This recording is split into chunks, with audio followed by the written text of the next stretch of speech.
Okay, so I wanted to give a little bit of an update and tack it on to this video. It's been a couple of days since I made the video, the segment that you just watched when I rolled it.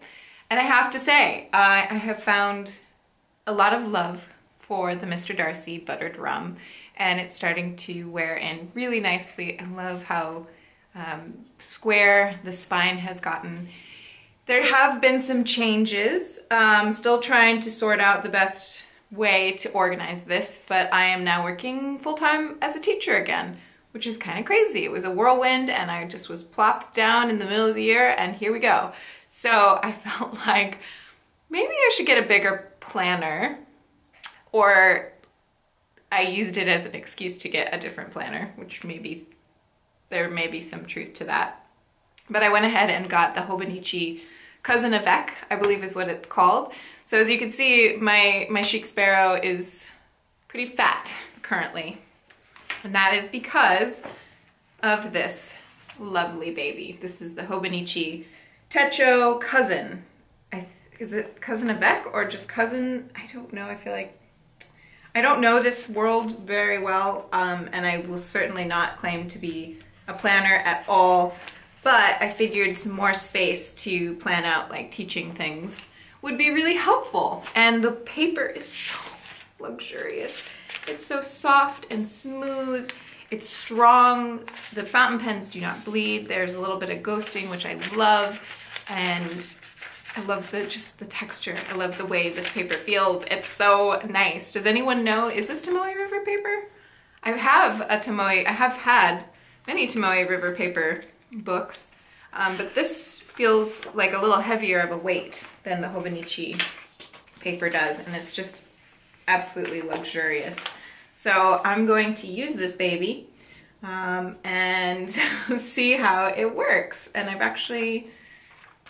haven't had a whole lot of time to explore it because it's a little overwhelming. There's a lot of different sections in it, but I think that it will fit my needs quite nicely.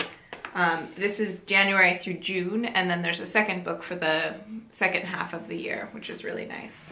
I'm also in a new journal, daily journal now, and this time I decided to try the Midori paper, and I have a cover for it because the spine was starting to get a little like cut into by the elastics, and I love this paper.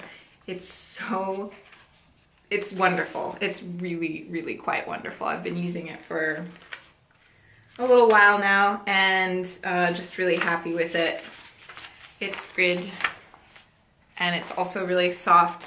It's a lot thicker than the Hobonichi, but so far so good. It's been really, really fountain pen friendly. And actually, this is kind of crazy. I was writing up some examples and a huge glob of ink dropped on the paper, and I let it sit there because I was going to wait for it to dry, and I let it sit there for a long time, for several minutes, and it wasn't drying because it was a huge glob. So I finally like tapped it dry, and it did not bleed through at all, which is really impressive. It didn't feather and it didn't bleed through. That's a pretty big deal in the fountain pen world. So I'm very excited about that. I also have, you saw this one in the video already, but these are new. So I'm going to say this is the same woman. I'm going to say it's me as a Gemini. So we have the one looking down from the clouds and the one laying down in the grass.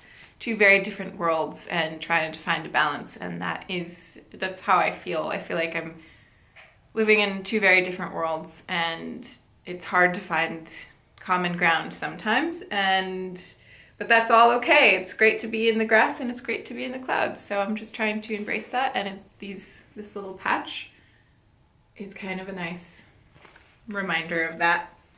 And then of course you saw that one already, and then you have already seen these ones. So the patch collection is growing. I have my fountain pen book in the front with this wool folder, and then my daily journal, and then the wool folder in the back with the Hobonichi. So that is that, folks.